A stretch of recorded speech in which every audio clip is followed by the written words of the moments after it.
So connecting it to the course, so far we've been talking a lot about planet and environmental and reducing energy for the sake of saving the planet. And what we are going to talk about today is not talking about outside the building, but talking inside the building. So how can we actually think about the strategies of investing in buildings that will improve the lives of people in the building, like us? And we will talk a little bit about this classroom. We have a sensor over there that is monitoring the air quality in this classroom, so we will see how good the CRE is with us in terms of the places that they put it. Here is some of the key formulas and key diagrams that Siqi always uses for the lecture. So here is one of the key things of the business case for green buildings is that the tenants are going to be better off in a green building than in a non-green building, and mainly because of you have on the one side energy cost, environmental damages, but especially, and I will show that this is the largest part of the pie, because employees are going to be more productive, healthier, more comfortable, and they're going to choose to be in those buildings, and therefore their corporate tenants are going to make larger bids for those buildings. That's sort of the theoretical link, and then we are going to talk about whether that happens in the market or not. And also, not only today, but also on Tuesday, with Zizi that is there talking on the corner, is going to happen also. We're going to analyze that decision in one specific building in New York, and we are going to have a lot of discussions about under which conditions this will be holding and under which conditions this will not holding. Because we have here people from Latin America, Europe, US, different parts of the United States, Asia. It's not going to apply to every market, but the fundamentals are going to be there. Whether the market is going to appreciate it or not, that's a different story. But the core technology is going to work in the same way. The core idea of the engineers behind the design of those buildings is going to be very similar into why they are going to promote air quality in the building, why are they going to upgrade the HVAC systems in a building, and so forth. So the fundamentals are there, and now the key question afterwards, and we are going to discuss a little bit later, is whether the market is going to be ready or not. Okay? But today we are going to learn about the fundamentals, so forth. Why it's also important for the general sustainability in the real estate sector is that if you see where the evolution of the certificates are going, is that at the beginning they were mainly focusing on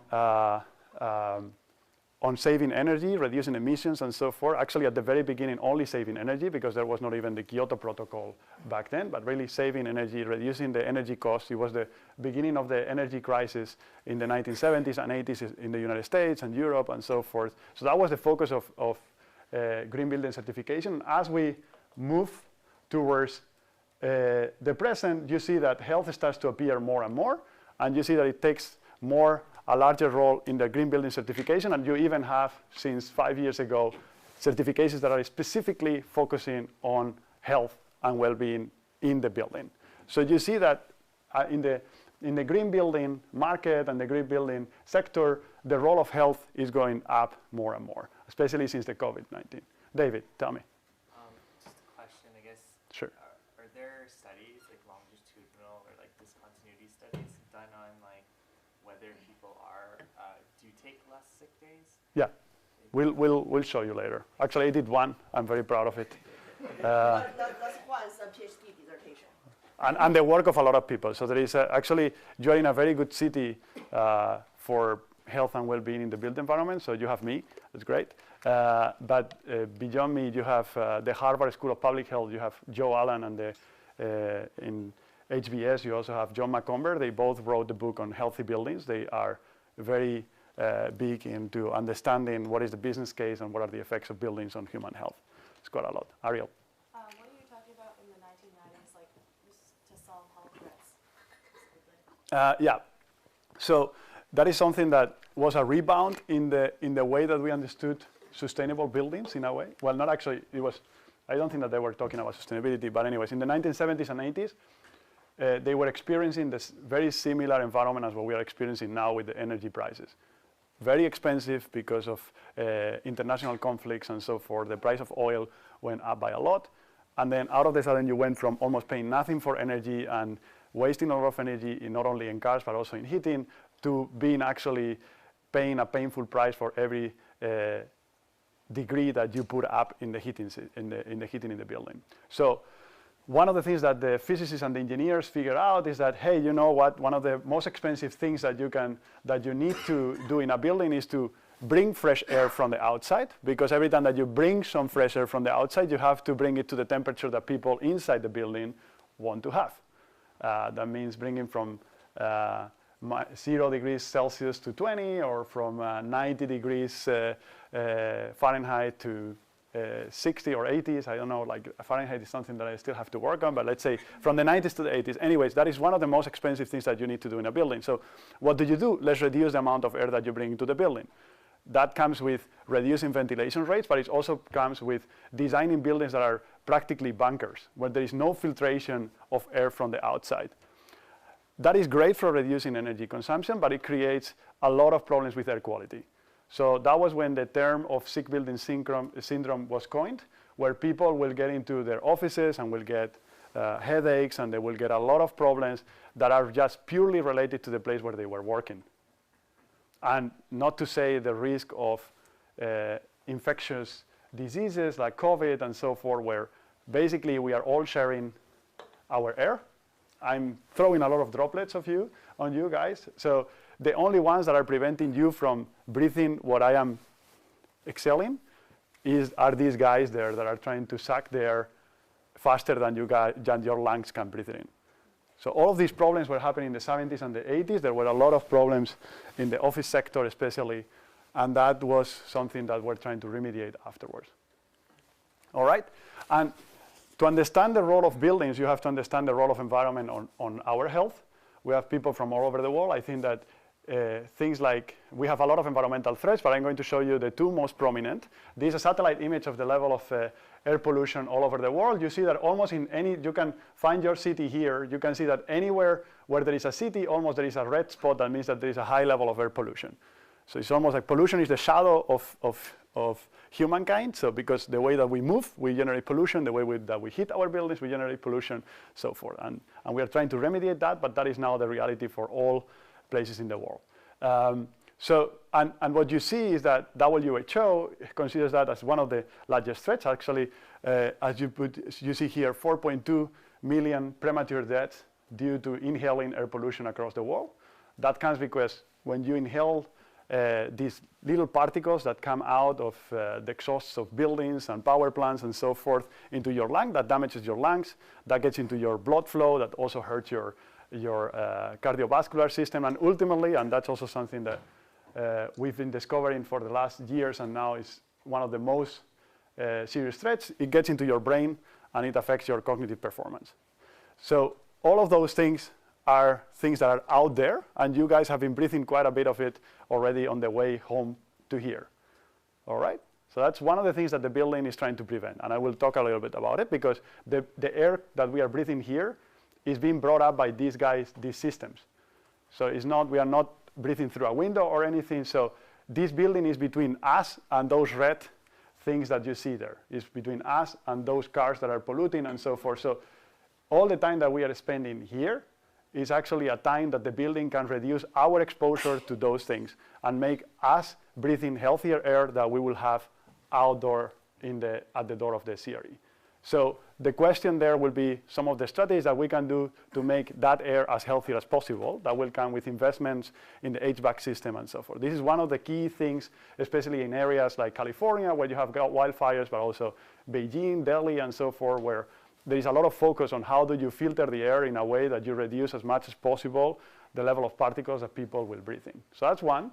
The second one is temperature. We are talking a lot about not throwing CO2 to the atmosphere, but we know that if you throw CO2 to the atmosphere, the whole planet will warm up, and the amount of heat waves and so forth will increase.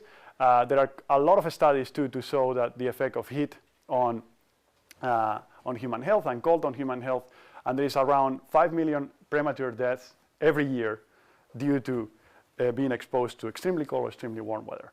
So again, one of the things that our building is doing is that we are not exposed to the cold weather outdoor in the city of Boston today, and being freezing there, being sitting down, but actually we are in a very comfortable, rather even warm room here that is trying to make our temperature exposure better than it is out there. So buildings, the way that we are conceptualizing in this, and there are way more things that we can think about it, but today what we are going to conceptualize is buildings that are going to generate an environment that is better than out there. That's how we are going to think. So we are not thinking of building generating problems by themselves, that there is also some things related to materials and so forth, but mainly the way that a lot of people are conceptualizing healthy buildings are buildings that are creating a better environment. And it can also be creating a better physical environment, so they will make you move more than you will be moving out there with different staircases and so forth. But basically, buildings are trying to make us better off than out there. That's the definition of a healthy building in very layman terms, okay? And this is important because if you think about your daily life, and this is it's an old survey, but it's still like the survey that everyone quotes, we spend 90% of the time indoors. This is something that they did these surveys about across the United States to show how many people where will people spend time in. And you see that if you sum all the indoor places in their home, their factory, or a bar or restaurant, most of it happens to be indoors. And in a building, actually, except for the vehicle part. So 90% of our time, our air, our temperature, our movements, our light is shaped by a building, giving the building a very big role in our lives, and therefore giving the building a very big ex ante power to shape our health, shape our well-being, and so forth. And indoors is not always so great, not in Europe, not in the US. So you see around 5% of people in the United States live on average in a house that needs certain work. It can be moderate, it can be severe, but 5% of people that need to live in a place better than they are doing now. If you go to the renters, this will be double. So 1 out of 10 renters will actually be living in a place that needs some work. If you go to the low-income renters, that will be way more. So it will be 15% of the population will be there. So if you especially dig into the subpopulations that will need most support, and actually the ones that are probably suffering with the most severe health problems, then this is actually worse than the graph that you see for the entire population. And the same for Europe. But we are going to talk about not so much about the people that are about the buildings that make us sick, but we are going to talk about investment strategies that will actually try to promote health and make us healthier in a way. All right, so this is the whole lecture today. How can we invest in a building to make us healthier? How can we actually think about the health implications of investing in any of those technologies? And this is important for both.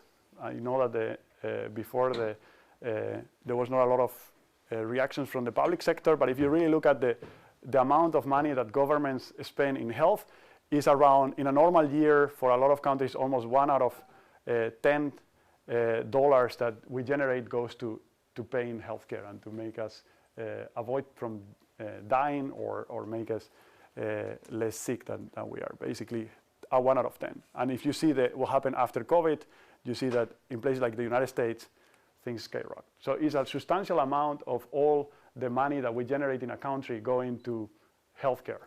And also from there are a lot of estimates of cost of unhealthy workers for the private sector. This is one of the most famous articles from the Harvard Business Review that estimate that $150 billion per year in the US sector, office sector, goes to pay workers that are not fully fit. So they are going there with burnout problems, they are going there with some physical problems and so forth. They still earn the full salary because they show up in the office, but they are not performing at its best. And that goes back to things like the sick building syndrome, where you make someone work in a place that makes them miserable, and then they therefore cannot exert the full potential. And I will also show you that there are some things that you can think about compensating, right? Like kind of, I have low concentration, but I stay extra hours, so I bear the cost as an employee.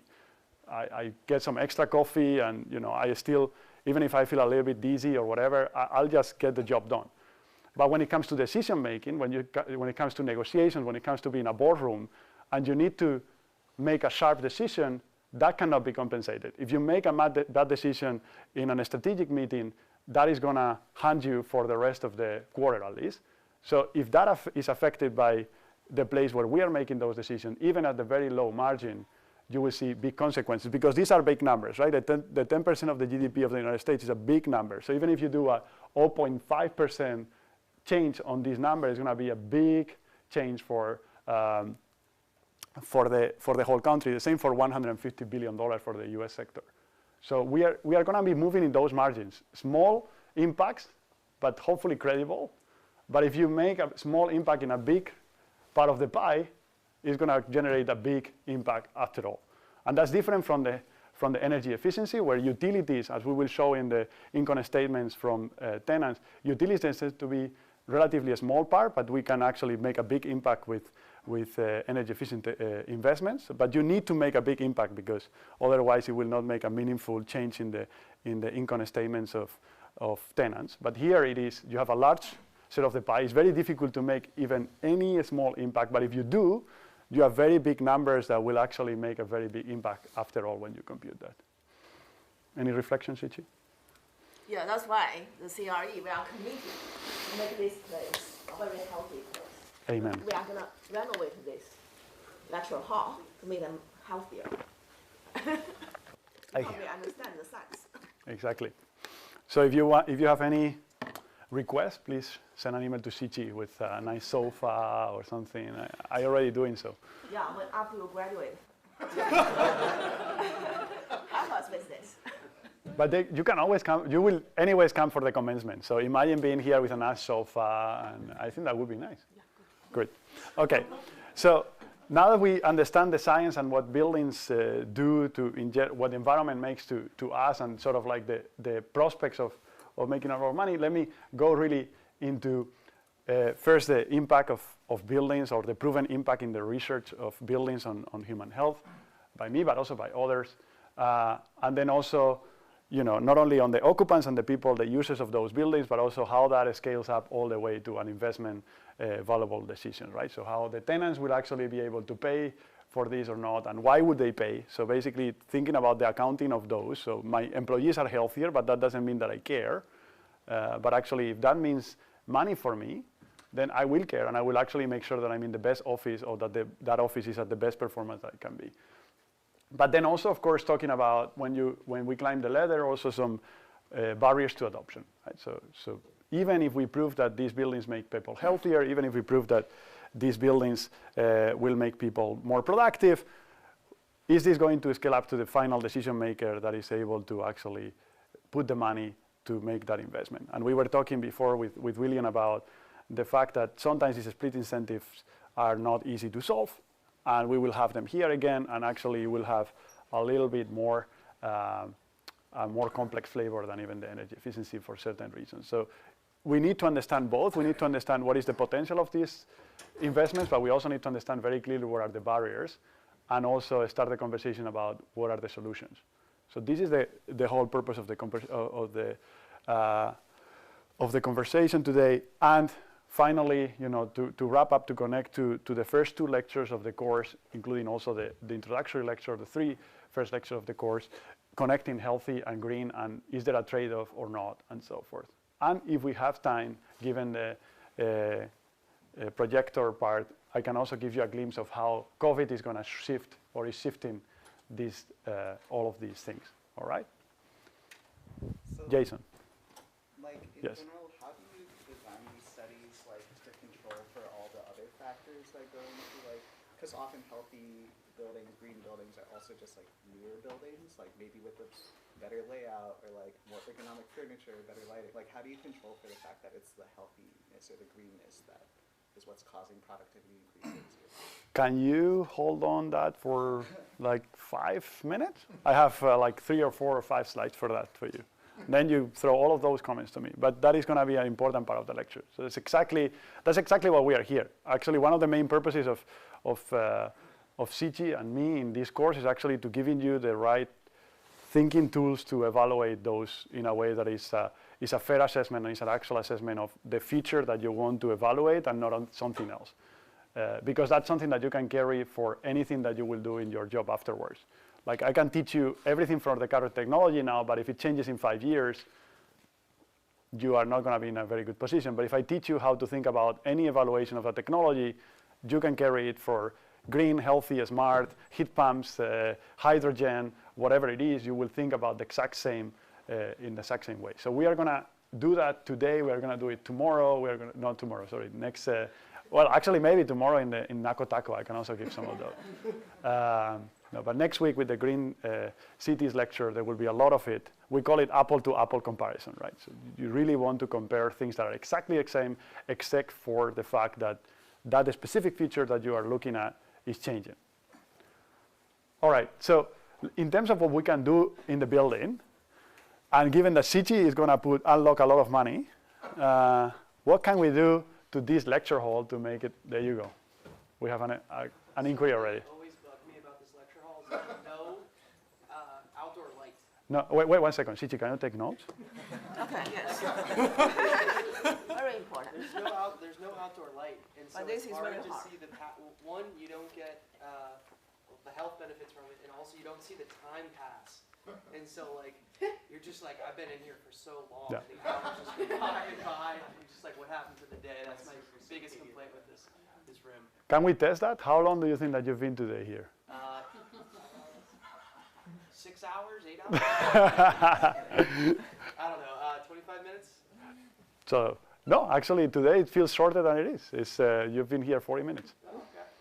It's a compliment. I'll take it as a compliment. Let's slow down time for now. Anyone else? Any inquiry? So we have, okay, let's bring it back to here. Lighting and views, I will call that one. Lighting and views. Anything else? John. So ergonomically, these chairs are designed to like stay in place. So we're always kind of like portioning our spine. So we kind of like after ventures, it's like 3 hours. We kind of walk like this. No, it's very important. Ergonomics. Anyone else? Yeah, we will fix that. We will change all the tricks. Becky? Also related to the chair, I would like to know if there's like any like fire retardant in like these fabrics because they can be like hazardous for health. Materials. And so yeah, like if like this like coatings of all the materials have like VOCs or not. Correct. Yeah, so. Very important. Also Materials. Like the carpets, Yeah. The VOCs. Yeah, VOC. So we were talking about outdoor air quality, like outdoor air quality problems with pollution and so forth. But of course, we deploy things in buildings that are a lot of times poisoned and poisoning us. So that's important, and that's something that the science is getting there, but there's a lot of information asymmetries. There's a lot of opacity on what each of these materials have in them that can actually affect us in one way or another. It's too small so that if you skip class, it's very easy to get caught. That I don't know where we will fix, but valid concern. Anyway, so we have materials, we have ergonomics, we have lights and view. Anyone?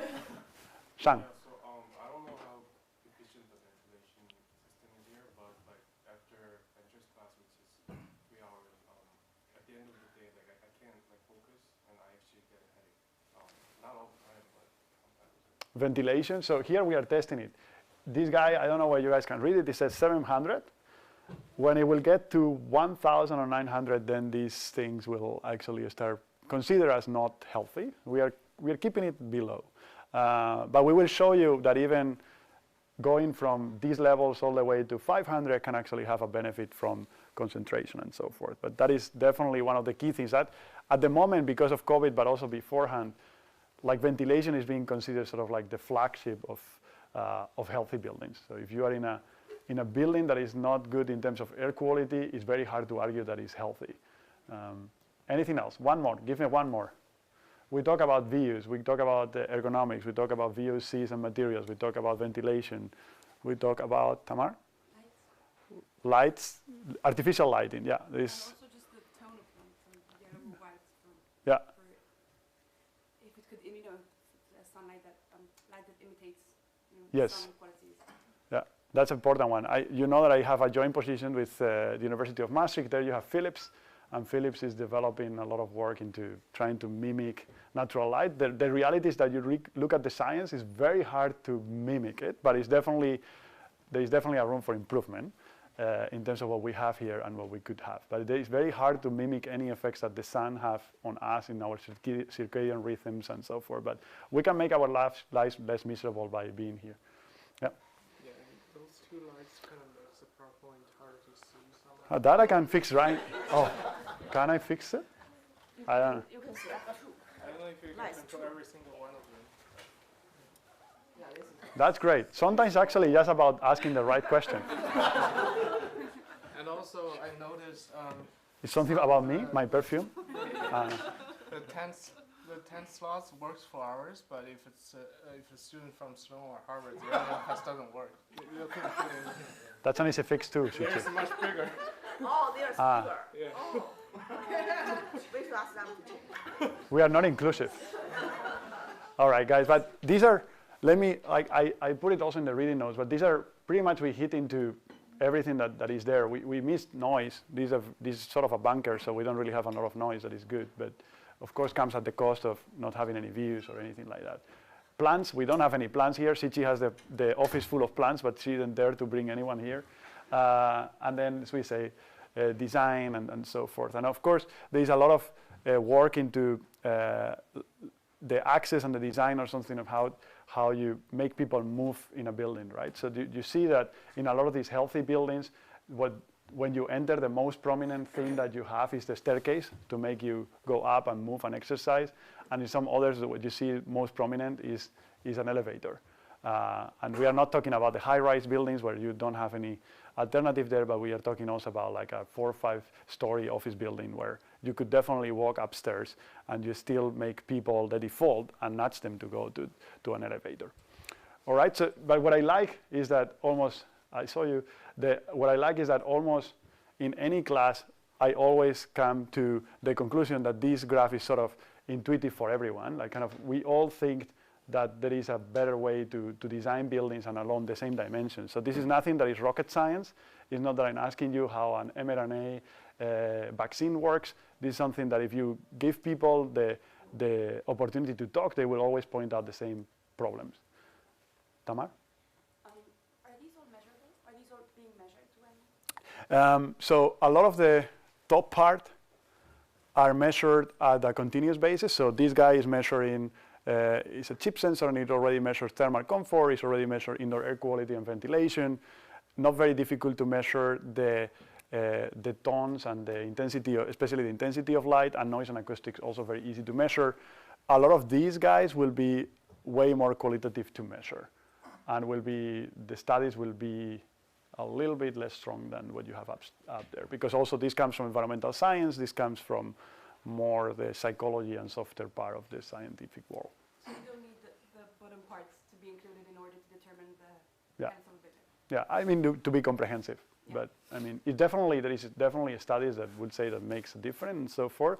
With this one, you can actually almost pinpoint like what you will do in a basic real estate economics, like elasticities and so forth, like for every unit increase that you will have in indoor air quality, how much you will expect in any of the outcomes and so forth. Here, there's no unit increase in biophilia and views, right? Either you have them or not, and it's also very complex, so what do you see outdoors and so forth. But there's a lot of studies, especially in hospitals, about recovery times and so forth of patients when they are having natural light, when they're having certain views, when they have wooden rooms instead of just this whitish room and so forth. Actually, the hospitals, there are a few podcasts that I'm happy to put in the canvas if you find it interesting, but this is a place where we will really need all of these technologies to be the best, and unfortunately, this is where we make the worst design options.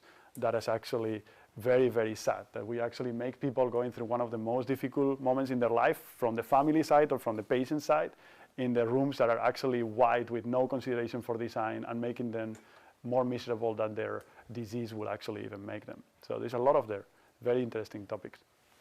Yeah, question. Have you heard of any research based on like carpets and allergens? Mm-hmm. I know, I guess, as we walk over it releases a lot of particles in there, but it seems that like more modern buildings don't go for the carpeting. Yeah. That seems to like counter the comfort or Yeah.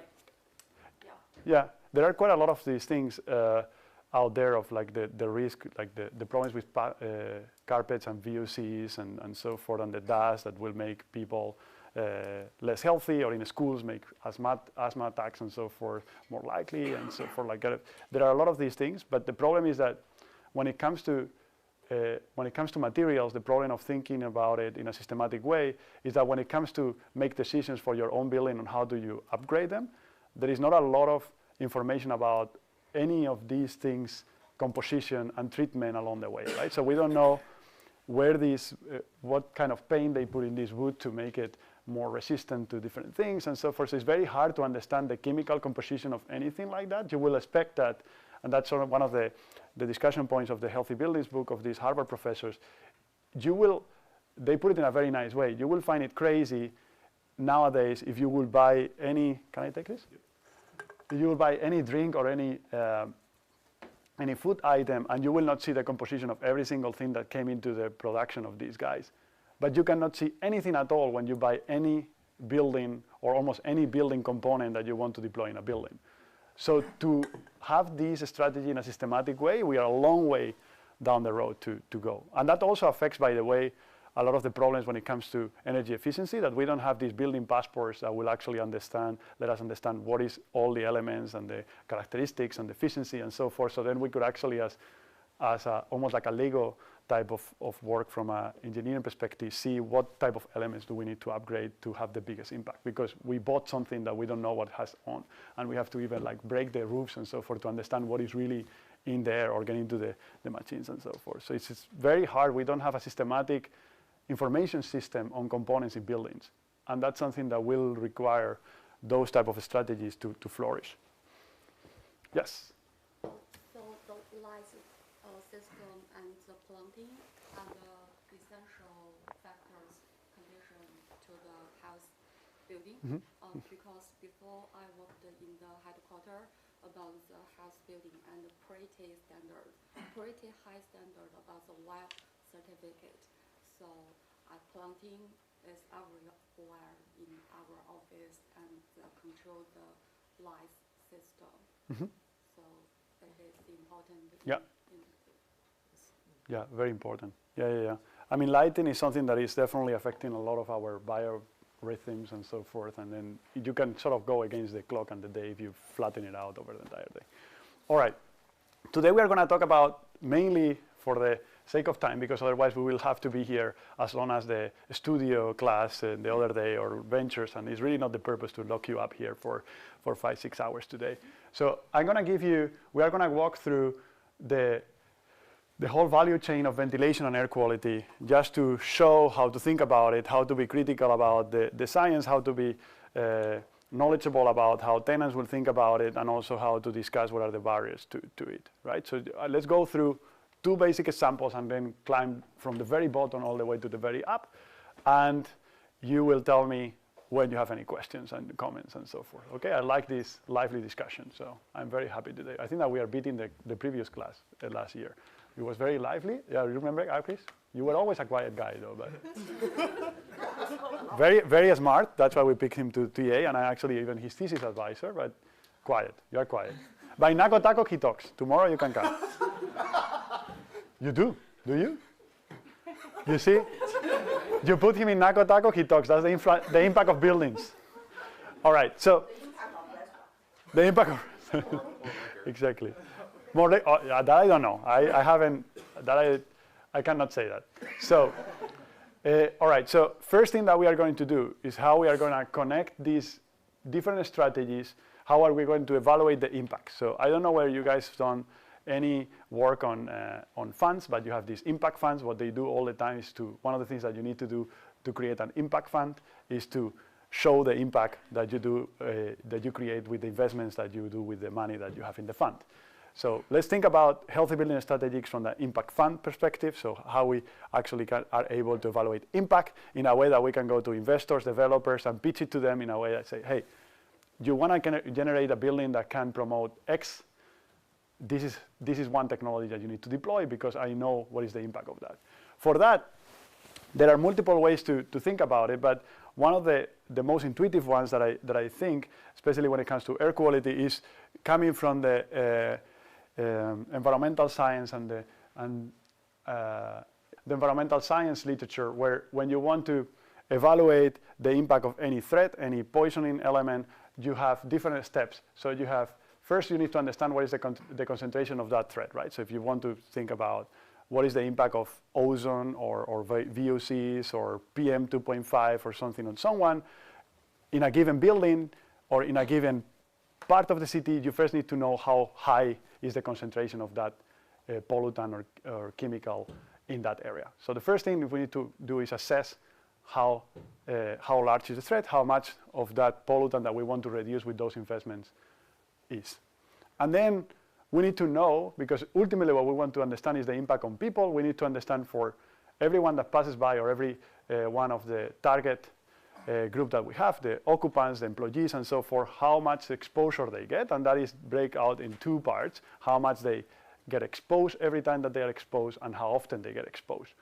And let me give you an example. For example, we get this kitchen there that is locked up to almost everyone, except for Siqi, right? Is that your private kitchen? No? I don't even have the code. Faculty, researchers, and the students. If we want to use the kitchen, become our lab researchers. Matching is always good. So there might be like a gas leakage, and almost nobody will get a problem because nobody is there almost any time. I've been there probably twice in 4 years. So that's one of the examples that if you really want to be a meaningful investment, even if you have a high concentration of a problem there, of a pollutant there, you probably don't have the best investment in terms of improving health, because nobody really gets exposed. Now, a gas leakage is very harmful, right? So if you spend there a few minutes, you probably get passed out and you might actually die. There are other things like poor ventilation that are definitely less harmful, but everyone is exposed to. For example, in this room, we keep climbing up, not yet there, but imagine that guy goes double. None of us will die. Maybe some of us will get sleepy, but all of us are exposed, and for several hours during the day. So then when it comes to improving that one, it's much better because, yeah, the concentration or the harm of that concentration is much lower, but the exposure is much larger. So this is what we need to understand very well. First, how much we are exposed. So what is the concentration of whatever factor we want to improve, how harmful it is, and that will require to look into the literature and the standards from ASHRAE, from EPA, and so forth to understand how harmful that is. So it's not the same being exposed to CO or being exposed to NOx or than being exposed to VOCs or CO2. Those things is something that you need to understand, and that's why the public health literature, epidemiologists, and so forth earn their lives. So we can break the process of understanding the impact of an investment in two sides. So understanding the baseline concentration and how much we actually reduce the concentration, and then understanding the actual exposure and the actual impact on the people. So there's going to be an assessment part, and there's going to be an attribution part that is going to ultimately connect to the health and well-being and performance of people. So if we don't understand that black box on how people are exposed to that investment and how people are exposed to those threats, then it doesn't matter whether we are measuring everything all the time, we will not be able to connect an investment in the building to the people that are using that building. Is that clear enough, or we make it more complicated? Clear enough? Julio? How can you compare the impact that a pollutant has on someone? Like, how can you compare CO2 lowers their concentration to it kills them? You have to put it on a scale, right? Well, that is, yes. So there is one thing, like kind of there is some basic tools of exposure science. That is, you have the dose response function. So that's something that you can compare with the same outcome. What will be the impact of every unit of intake of that pollutant on that given outcome? When you want to compare across outcomes, that is something that comes down to what do you value as a company, or what do you value as a country, right? So how much do you value one person dying versus 300 kids scoring lower in a test that will let them get a worse job afterwards? So there is some subjective part there that will come down to policy making and preferences and so forth of people that are just not objective. Like, it's just like we have a lot of discussion around the value of a life, the value of a statistical life. That's how they call it in that. Those are things very subjective at the end of the day. It comes down to the priorities of your firm or your local government, of yourself, if you are thinking about how do you want to improve the family, your family's situation. Anything else? Yeah. A very interesting phenomenon during 2015 to 2018, Beijing air pollution is very seriously and affect our health.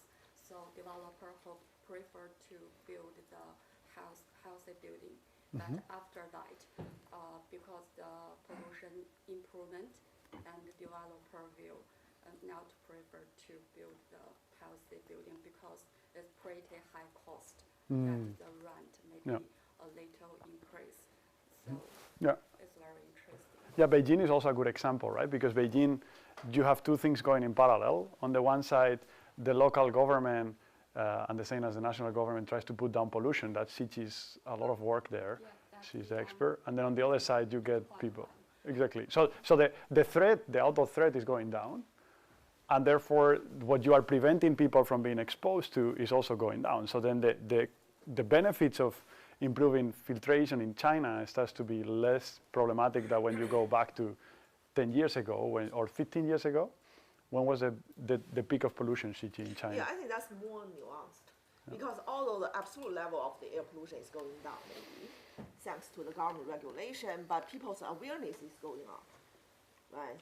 So the awareness going up, so more and more people are willing to pay higher price for lower air pollution. Yep. So the absolute level may be down, but now people are more and more worried about this, and they care more. So they still want healthy buildings. Yep. And we know that because of your work. It's true. But actually, developer and the customer hope to prefer the green building. Mm-hmm. That healthy building, is the cost is Much higher higher than the green building. The features, yeah. It's not cheap, that's why we are here. Okay, so in the assessment part, into the detection of how big is the problem and how much actually we have a threat in our building, one of the things that is very powerful in the real estate industry and the engineering side is that the price of these guys, of those sensors, is going down dramatically. So it used to be that something that will measure CO2 with any trustworthy accuracy will cost like $10,000, and this guy cost me like 200. So it's very big drop, and also the connection to the internet also makes that the human side of operating those devices is much lower, because beforehand I would have to have one person going with it all over the place and pay that salary to measure anything and to do an assessment. While now I can just connect these guys to the internet, they will be loading all the time data, and that will ultimately give me the answer of how big is the pollutant concentration and how big is the problem and so forth. And on the other so the side, other RA, Sanjana, she's working on a very exciting project downstairs in Sensible City Lab, city scanner, right? Do you want to say something about that? how big is the pollution in this area?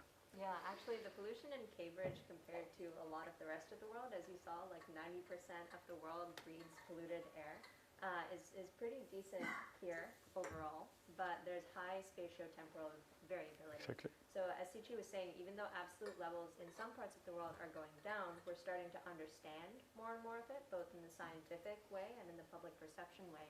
And also the World Health Organization is constantly reevaluating and understanding kind of how they recommend or how they make those guidelines on what safe exposure is.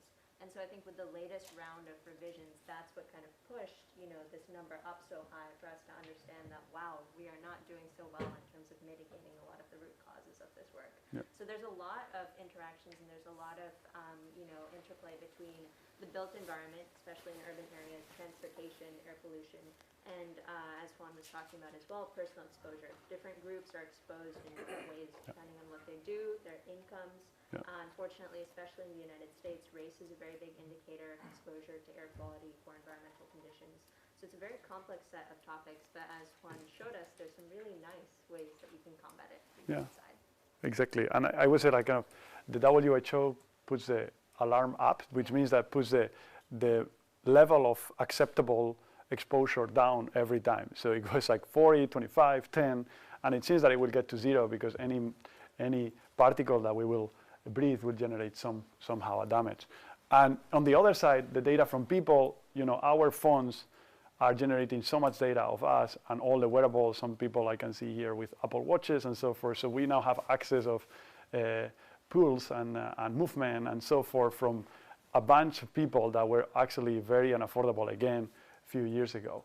Now, when it comes to the attribution side, so how do we connect these data together, or how we do connect the data from buildings to any outcome of people, this is where the striking difference comes with respect to evaluating energy efficiency investments, where everything is mechanical.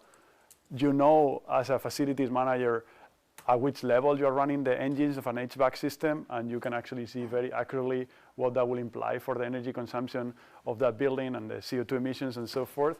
You cannot do that with the health implications of that specific action. You can put the HVAC system up, but ultimately the health impacts of that comes down, like interacts with the behavioral and the people's layer, and also with what happens in the city as a whole too, right? So if we are in a very severely polluted day, as Sanjana said, there is a big spatial and temporal variation, which means that some days we will be exposed to 3 times the level than another day. And actually, from my research, I could see from the data, always the case that it can change very rapidly from one day to the other. Because one of the things that brings pollution is wind. So in the city like Boston, if the wind is blowing from the sea, very good. If the wind is blowing from a city like New York and the power generation system of the state of New York, very bad. We have no control. It can change very rapidly, and it doesn't matter for our lungs because we are still breathing the pollution no matter what the source is. So in that sense, the same action that is improving the filters or improving the HVAC system can have very different consequences on the health given the environment, but also given the people. If I make this lecture hall very healthy and nobody shows up, going back to the exposure part of the equation, then it will have no impact on you. If I want to see what is the impact of that investment on the grades of you guys, and everyone connects on Zoom, yeah, fantastic. No impact on that. We will have to put very large coaches for us to just do napping here, because that will be the only use of that lecture hall. So all of these behavioral things make it very hard to assess, but also very hard to just understand from a mechanical perspective what will be the consequence of that. And what we are going to talk in the next 5 to 10 minutes is going to be about how do we design studies, or how do we design evaluation systems, so then we can actually assess the health implications of those impacts, taking into account that there will be always a behavioral layer in between the action of the facility manager pulling up the engines, or the action of the developer upgrading a system in a building, and the ultimate consequences of the people that we care about. The residents, the employees, the clients, whatever it is, right? If you go to the marketing literature, there is also, like, we don't talk about it here, but there is a lot of data on how people behave in a supermarket. And there's a lot of tactics to try to get every penny from our pockets every time that we enter in a Walmart or in a Costco or in Prudential Center and so forth. Look at Siqi. She's always buying these necklaces from Prudential Center. It's all because of you are nudged by the design.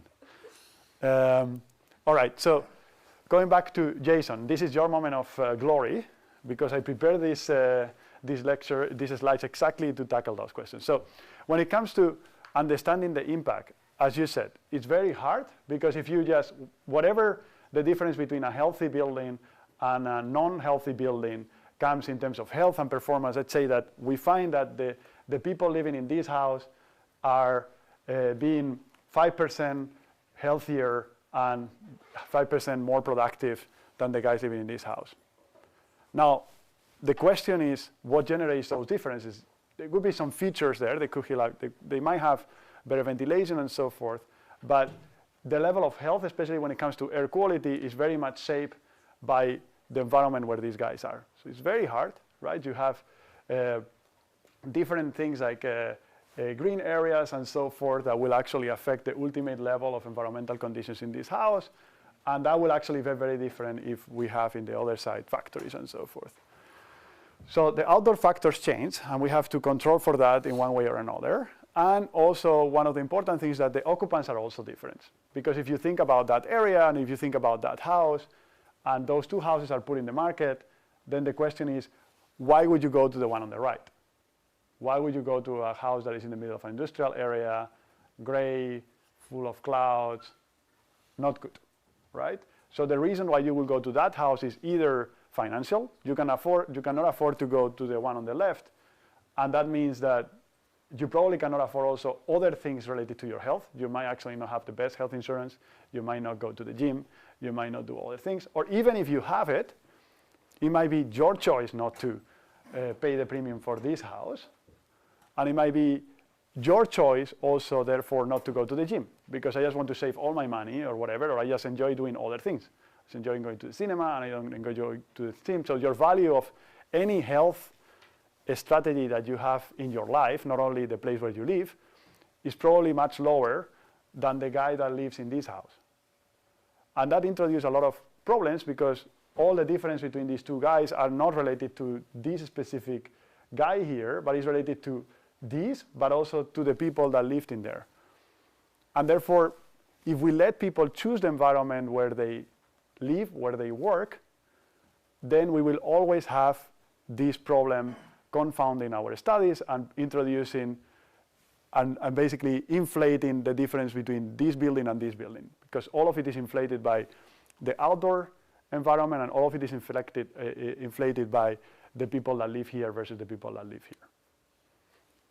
I mean, this kind of looks like a picture of the suburbs versus the city. How do you Also, weigh, I mean, moving into the city isn't because you don't have the means to live in the suburbs. Yeah. It's a choice. You know, you want to cut down your commute time. You want to be closer to amenities. You want to be closer to work. It's not. I don't think it's just you don't have the means to live here. You know, it's city living versus suburban living. Yeah, correct. So then that will also be like, if you prefer to live in the suburbs, it's very hard to imagine that that's the only thing that you differ from the person that wants to live in the center, and then that those differences will not be intertwined also with anything that affects your health. Because if you live in the suburb, maybe you appreciate also some walks in the evening, while the guy that lives in the city center, he just appreciates to go to the bar and have some beers with the co-workers after work. Alcohol versus active living, very big for health. So that's just one example, right? But basically, once you introduce people sorting into places, either within the same neighborhood or across neighborhoods, then you always have the problem of, if I attach any differences in your health or in your performance to the place where you live, to the building that you live, is it really a fair comparison, or you are actually blowing up these differences by all the other things that you are. So the challenge here is that because you have this human layer in between the actions of the facility manager or the architect or the designer and the people that ultimately you care about, you have to take those things into account very seriously. And that's what we try to do, the people that try to do these studies. And I will show you a little bit, few techniques that people use. There you go. This is one. One is we don't let people decide their exposure to something, but we actually manipulate that exposure in an experiment. So we invite people, when we care about how ventilation affects people, CO2 levels affect people. So this guy is measuring in ppm the concentration of CO2 in the room. So basics of CO2, when we breathe, we take oxygen, we exhale CO2, and then the concentration of CO2 in this room will be up, or will be like this CO2 that I'm exhaling will stay here until the room refreshes the air with outdoor air and brings back oxygen, right? So if this room will be empty, it will be around 450, that is the outdoor levels. When we come all in and we are generating CO2, the CO2 levels in the room goes up until these guys refresh the air. So one of the things that people do is that they bring people, some of the techniques that people do in research is that they bring people to a lab and they manipulate the environmental conditions while they are doing a task. So they are interested in how cognitive performance is affected by levels of CO2. What they did was bring in around 24 people, healthy office workers, to a lab in Syracuse, and they will have to work in that lab for a whole week. And every day, the scientists will manipulate the level of CO2 that these people will be working on for 6 hours, and at the end of the day, they will give them a cognitive task to see how their decision-making is affected by the level of CO2. In the best day, or in the best CO2 levels, they will have around 550 ppm. It's almost outdoor levels. It's the best that you can have. In the medium level, so it's what they will say like A green building day, it will be 945, almost double. And in a conventional level, it will be where most of the people will be exposed in a normal building, it will be around 1400. These were the levels that actually we observed a lot of times around MIT before COVID, but this was sort of like the conventional level. What you see is that in any level for the performance, as you go to lower levels of CO2, the level of cognitive performance increases, and what this means that people are better able to process information and are better able to strategize with those. They were having all of these complex cognitive tasks that I'm happy to talk about it more, but they are developed by psychologists to understand how your decision making is impaired by CO2 level. This is the study that everyone quotes when they are thinking about ventilation and air quality in buildings. This is by Joe Allen here. The first author is this professor at Harvard School of Public Health. He's the most famous guy doing these studies. And this was the study that made him famous, bringing 24 people into a lab and manipulating the levels of CO2. Sometimes science can be simple, powerful, and if you're a Harvard professor, impactful too. Yeah, I got questions. Really interesting research. I've never saw Thank you, Wilson. Appreciate it. So in this research, is that simply saying, like from your perspective, Yeah. is that saying that the high concentration of carbon dioxide Yeah. would decrease the concentration of cognitive? Or is simply saying because the level of carbon dioxide is high, it means there's less fresh air and less oxygen somehow? It's a very good question. Yeah, these two things are always convoluted. But in this case, the level of ventilation was keeping constant, and they just artificially put CO2 in the room with a gas bottle. So this one is purely CO2 levels. But in the real world, so I did, for example, a study trying to measure with those sensors the levels of CO2 in classrooms, of 6,000 kids, and I will get over time changes in CO2 levels, school term after school term, 3 years, and connected to a test score, seeing that actually there are big differences when they are exposed to that. That is convoluted with ventilation. So you are not only exposed to higher levels of CO2, but also probably VOCs and other things that are more prevalent in the room where the level of the ventilation rates are lower. When you are flushing in less oxygen into it. Leah. Have you seen a big difference between like a home setting versus an office setting, where Yeah. like a home, the occupants might have a higher, like if you're using a gas stove or you have. Oh yeah, there's a very interesting study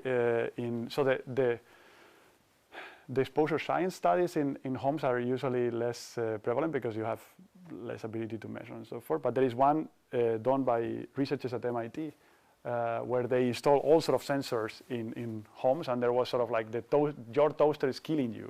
That was the MIT News headline, because when you switch on the toaster, there was a big spike in particles and so forth. I think that it depends. One of the things that is important to understand in all of these healthy buildings, that there is no such a thing as one thing that is healthy buildings. There is a multidimensional aspect. So in some things, some chemicals you will be more exposed in certain offices than at home, because you use different cleaning products, you also have different ventilation systems and so forth. But some others you will have way more exposure at home, and also depending on the neighborhood and so forth. So it's very hard to say whether it's healthier at home than healthier at the office. There are some chemicals that will be much more prevalent at home than at the office, and the other way around will also hold too. Carlos. I have a question. As we're looking into real estate, like office, lab, and all this stuff is being basically imposed by public policy, at least in the States and Europe. Are there any studies and any actions being taken, for example, like at the school level? Yeah. School properties are Yeah. also real estate and are publicly owned. Yeah. It's the public policy is basically making mandatory for private investors to mutate or retrofit or whatever their assets into green assets because of being prone to environment and sustainability. Yeah. Are they doing something with their assets, publicly owned assets, to improve or like show some support? Yeah. So most of the investments that you will see in the schools will be done by public governments or school districts, in a way, some sort of public or public good money. There is a lot of money been pumped in since the COVID, because the schools closures was one of the key things that were happening, because there were these buildings that were very poorly maintained, especially the HVAC systems in the US. You will have 1 out of 2 schools that are not having the HVAC system up to speed, and they will need to modernize or replace or even install. So school systems are really bad. School buildings are really bad. And now they were also very densely populated, so they were at the epicenter of this COVID outbreak. So now they are getting a lot of public money. That's what they are having. All right, and the same happens with particles. Is one of my research. We had it with chess players, so the strategic decision making is also impaired. So, and again, being back to the point, right? This is nothing that you can compensate. If you are making a decision and you made that decision and it's worse off, then you cannot just replace it by extra coffee and staying extra hours. You made that decision, it's going to hand you. So if that decision making is impaired, you have very bad consequences. One of the things that that it also happens in the office building with respect to health, there are several studies, this is one that I did, was basically understanding what are the impacts of moving from a normal office building to a healthy building. Basically, a lot of stuff happening in here for the technology around ventilation. They have natural ventilation principles where they don't rely a lot in a mechanical ventilation system, but what they have is a solar chimney that will actually make the air circulate. It's very high ventilation rate in that one, very good building, and they actually work with me to understand what are the impacts of this building on health. So we worked with them for over 2 years, for 3 years. So we were with them before everyone was moved, and then 70% of the workforce of the municipality were moved to this healthy building, and 30% was staying here. And the reason why they stay here is mainly because they were not exposed to the public very well. So if you didn't have a lot of meetings with external people, if the citizens didn't have to meet you, then they will not have you in the flagship building, but they will keep you where you are. Which means that it's also a very nice environment, because it's actually not you again who decides where you want to go, but it's actually the municipality. Very random decision. It forces you to stay where you are, or it forces you to change. Actually, this building is even put in an area where it's more polluted, so it's actually, you would expect in that one to backfire. And they work with us to be able to assess the health and well-being of people, and also the sick leaves around the changes in sick leave.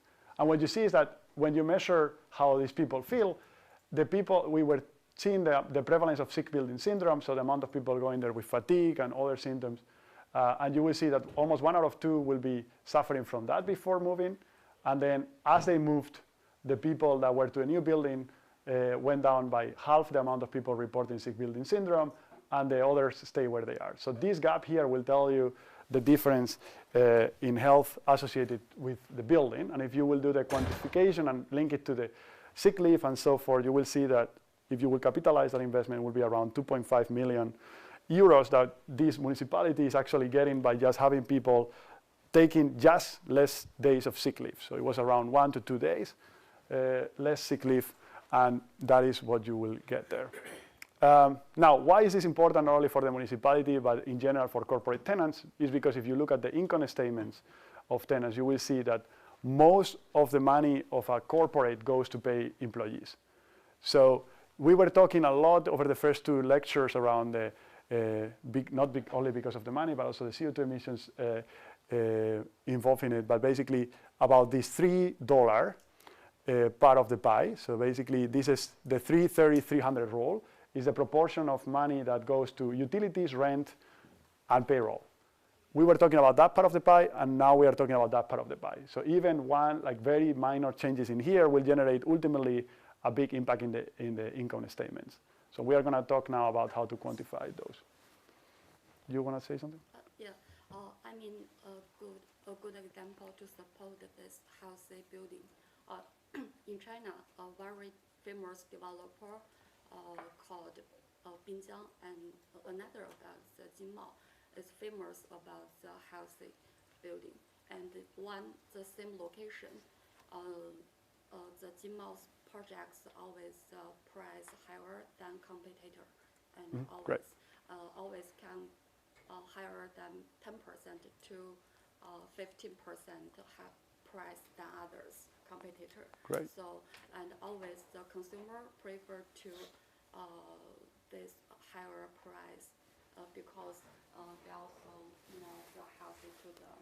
Great. Yeah, that's some limitation about this. Only to luxury building. Mm-hmm. Maybe yeah. the low-cost is not. Yeah, we'll talk more on Tuesday also about these differences in market segments and so forth. Yeah. About those people who were asked to move to bigger buildings are the job functions that have to deal with the public city, right? Yeah. Would it be the case that those people have like healthier lifestyle that tend to like get sick like harder? Yeah. Well, that would be the reason why you will have a baseline, right? So we were with them before they were moved. So if these people were just in general different, they are, right? They are different people and so forth. But basically what we are using is the differences in health symptoms and sick leave before and after they were moved for everyone. So you are looking at within-person variation. So in that sense, you are not comparing people to people. You are comparing someone before and after the move for both groups. And the difference in the delta for the people that moved and the people that didn't move is what gives you the impact of the building. All right, so if you think about the translation of that into money for the average tenant, you see that most of it, these are fake company that the income statements that the professors at Harvard came up with to show how to quantify those benefits for tenants. See that average tenant will have 6 million in revenue, 3 million in payroll, that is sort of half of it, and then you will pay 300,000 in rent, 30,000 in utility, and so forth. And you want to consider what will happen if you double the ventilation rate from 20 CFM per person to 40 CFM per person, and see what will be the impact. So if you bring the science into play, you will be like, okay, the cost will be around 1,600. That will be the cost of doubling the ventilation. That is still a quite significant part of the utility, but it is what it is. And now, if you get people less sick, it means that basically the way that they conceptualize is that you have to pay less number of people because now you are paying some people that will be sick, or you have to pay less number of days per person because some days you are paying and these people are sick. So, you could just do the exact same revenue with just less money because now these people are fully operational and they work all the time. And they are also more productive, so they are actually more able to produce whatever they are doing or better quality. So that's how it is. So in total, this is how it is. This is the amount of benefits. So you see that anyways, again, small impacts on here and here will have a big impact on the ultimate bottom line, and that's sort of the message here. Even if you are very conservative, you will have, because you are chipping in this big, large shares of the pie, it will be a very, very powerful impact on your income statements as a tenant. So if you believe any impact, then it's worth probably going for it because anything that will impact these large numbers will have a big impact here. Now, and that will also for the split incentive type of bargaining, William, you can still, because you grow the pie so much, the landlord can still say, hey, give me some part of this because I'm the one making the investment, and you still have a lot of margin to make both a win-win. Now you have to communicate, and we will talk about it later. Siqi, maybe I need to use 5 minutes of your lecture on Tuesday. Siqi, welcome. Yes. How are you? Sure. You enjoying it? There you go. Anytime. That's what I like. Let's bring the projector. But I don't want to rush the last wrap-up because actually it's connected to you. But basically, here you see the idea also that we talked at the beginning. You grow the pie and you have the negotiation. How much you are willing to give and so forth, and what is the approach to that negotiation is something that is for the next part. I promise that I will only take 5 minutes and in a way that is connected to your lecture, but I don't want to keep you longer than we are supposed to. I want to take some questions and then we are gonna go up. But one last slide. This is just an hypothetical case, but this is the slide that will show you what will be the numbers if you will use the best science that you have to understand what are the impacts of increasing ventilation rates, either doubling or increasing it by 20% in an average office building in the United States, or actually for the entire office building portfolio in the United States. What will be the consequence for the energy cost, the absenteeism, the sick building syndrome, and therefore the performance here, and what will be the net present value impacts of that. You see that if you will double the ventilation rate, even before COVID, this is a study of 2012, but it's the most comprehensive one, you have still 37 billion gains of doubling the ventilation rate, and you will have 20%, if you will increase by 20% the ventilation rate, you will still have 30 billion gains if you compare the cost versus the benefits using the best science available. Now, these numbers are big enough that even if you have a big margin of error, big error bars there, as you like to do in the science literature, you will still have a positive number. So I don't want you to kind of memorize 37 or 13, but I want you to walk through it when you have the time before the midterm to see the whole logic, and you see and realize that even if you have some uncertainties in there, the gains are so large that it's worth considering. And we will talk more later about the barriers. That will be how we're going to wrap up everything. But just for you to go home saying there is something to gain, and then maybe in Nakotaku we want to talk about why wouldn't you do it. And now I will take the last question and I'll let you free. Rohit. Yeah, so these slides before this one, we looked at the survey. I think the costs were higher than the benefits, right? Well, the cost only for that part, yes, but the marginal, this is the marginal benefit of making the building sustainable, not only healthy, but also improving the energy efficiency and the circularity. I can talk hours about this building. It's a building that is also based on principles of circularity. The building is made, we actually brought the Misty Netherlands folks there.